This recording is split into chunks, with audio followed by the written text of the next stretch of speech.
വേലക്കാരികളെ നിർത്തേണ്ടടുത്ത് നിർത്തണമെന്ന് ഞാൻ പല പ്രാവശ്യം പറഞ്ഞിട്ടുള്ളതാ.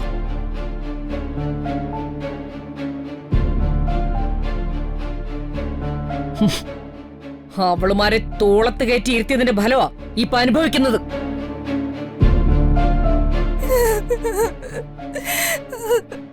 ഞാനൊന്നും ചെയ്തിട്ടില്ല മാഡം, എന്നെ വിശ്വസിക്ക്. ഞാൻ അത്രക്കാരിയല്ല. നിന്റെ കണ്ണീര് കണ്ടാലൊന്നും ഞാൻ വീഴുന്നവളല്ല. സ്വത്ത് മോഹിച്ചല്ലടി നീ നാറിയ കളികളൊക്കെ കളിച്ചത്.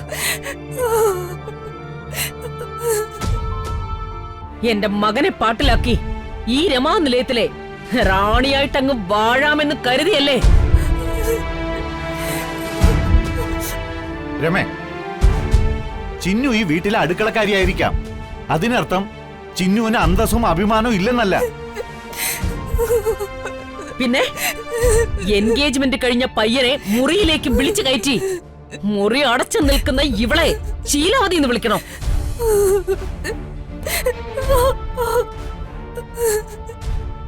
എന്റെ കുടുംബം തകർക്കാൻ നോക്കി ഇവളെ കൊല്ലും ഞാൻ.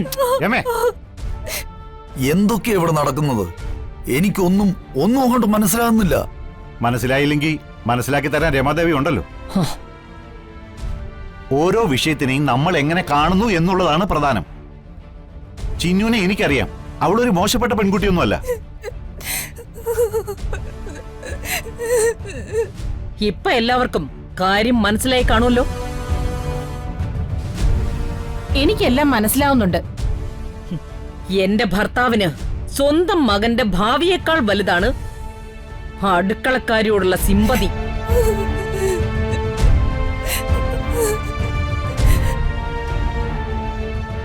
രമേ, നീ ആവശ്യമില്ലാത്ത കാര്യങ്ങള് ജയനെ പറ്റി പറയരുത്.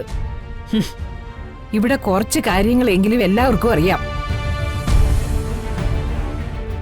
അതിന് പുതിയ വ്യാഖ്യാനങ്ങൾ നൽകരുത്.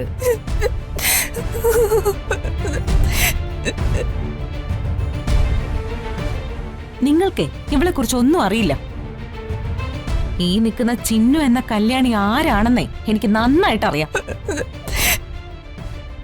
മഹിയെ സ്വന്തമാക്കാനുള്ള ഇവളുടെ ശ്രമം ഇവൾ ഇന്നും ഇന്നലെ ഒന്നും തുടങ്ങിയതല്ല.